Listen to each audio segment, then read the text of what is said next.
Hello दोस्तों, आज हम बात करेंगे इंडिया के 5 ऐसे हॉन्टेड प्लेस के बारे में जहां अजीबोगरीब घटनाएं घटित हुई है। तो चलो वीडियो को स्टार्ट कर लेते हैं।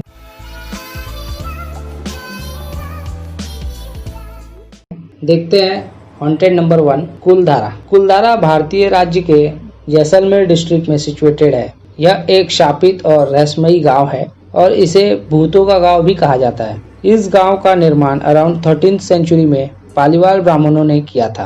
कुछ लीजेंड के अकॉर्डिंग इस गांव के राज्य मंत्री सलीम सिंह बहुत ही ब्रूटल थे और अवैध तरीके से अपने राज्य के लोगों से टैक्स वसूलते थे और उन पर अत्याचार भी करते थे। एक दिन उन्होंने गांव के मुखिया के एक सुंदर लड़की से अपने शादी का प्रस्ताव रख दिया, जो कि पालीवाल ब्राह्मण से बिलोंग करती थी। गांव के पालीवाल ब्राह्मण यह सुनकर डर गए और रातों रात गांव छोड़कर भाग गए और गांव को शाप दिया कि आज के बाद कोई भी इस गांव में नहीं रह पाएगा। इसे चेक करने के लिए कुछ पैरानॉर्मल एक्टिविटीज भी की गई थी, जहां अजीबोगरीब वाकया देखी गई और यहां तक कि कुछ लोगों की पीठ पर टैप करने की बातें भी सामने आई। जहाँ पे लोग अकेले होते थे वहाँ उन्हें पीछे से टैप करने की बातें भी सामने आई थी, जैसे कि उन्हें पीछे से कोई बुला रहा हो। यहाँ दिन में इंडियन और फॉरेन टूरिस्ट भी जाते हैं फोटोज क्लिक करने और घूमने के लिए, लेकिन सनसेट के पहले वहाँ से चले आते हैं। लेकिन शॉकिंग बात यह है कि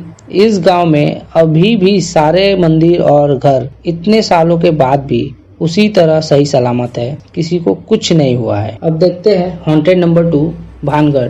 भानगढ़ पोर्ट राजस्थान में है। यहाँ के बारे में कहा जाता है कि लोग सनराइज से सनसेट तक यहाँ टूर के लिए आते हैं, उसके बाद कोई यहाँ नहीं रुकता। यहाँ की स्टोरी है कि एक तांत्रिक भानगढ़ की रानी रत्नावती के प्रेम में था और उसने प्लान किया कि कुछ ऐसा जादू करे कि रानी भी उसके प्यार में पड़ जाए। लेकिन इसके पहले रानी को पता चल गया और तांत्रिक को मार दिया गया। मरने के पहले तांत्रिक ने शाप दिया कि यहाँ सब कुछ डिमोलिश हो जाएगा और यहाँ कोई रह नहीं पाएगा। तब से वहाँ कोई भी मंदिर या घर बनाते हैं तो वह तुरंत गिर जाता है। सनसेट के बाद उस फोर्ट में बहुत सी अजीबोगरीब आवाजें आती है और जैसे ऐसा लगता है कि वहाँ कोई पीछा कर रहा हो।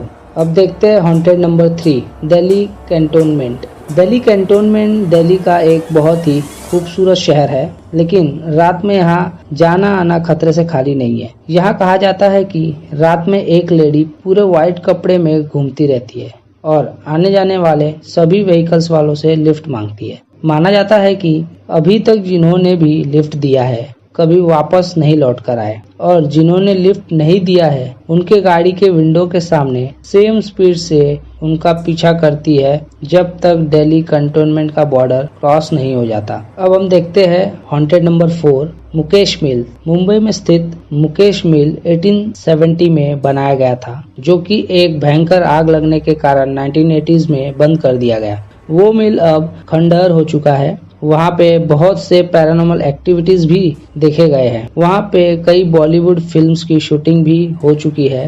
कई फिल्म एक्टर्स और एक्ट्रेस दोबारा वहाँ ना जाने की कसम भी खा चुके हैं। कुछ ऐसा ही हुआ था बिपाशा बासु के साथ। बिपाशा बासु एक डिलीवरी कंटेंट था जहाँ पे डायलॉग नहीं बोल पा रही थी। उन्हें ऐसा लग रहा था कि उन्हें डायलॉग बोलने से रोका जा रहा है, लेकिन वही डायलॉग जब वो दूसरे जगह ट्राई की तो वो बोल पा रही थी। कुछ ऐसा ही घटित हुआ था पंजाबी एक्ट्रेस के साथ और उनके क्रू मेंबर्स के साथ। उनके क्रू मेंबर में से किसी एक मेंबर के शरीर में आत्मा ने प्रवेश किया और जोर जोर से चिल्लाने लगा कि तुम लोग यहाँ से चले जाओ, ये जगह छोड़कर चले जाओ। इसके बाद से वह एक्ट्रेस इतनी घबरा गई कि दोबारा यहाँ न आने की कसम खा ली। यहाँ दिन में बहुत लोगों के साथ आया जा सकता है, परंतु रात को यहाँ आना बिल्कुल खतरे से खाली नहीं है। अब हम देखते हैं हॉन्टेड नंबर 5, शनिवार वाड़ा। पुणे में स्थित शनिवार वाड़ा में ऐसा बोला जाता है कि वहाँ के यंग पेशवा नारायण राव, जो मात्र 18 इयर्स के थे,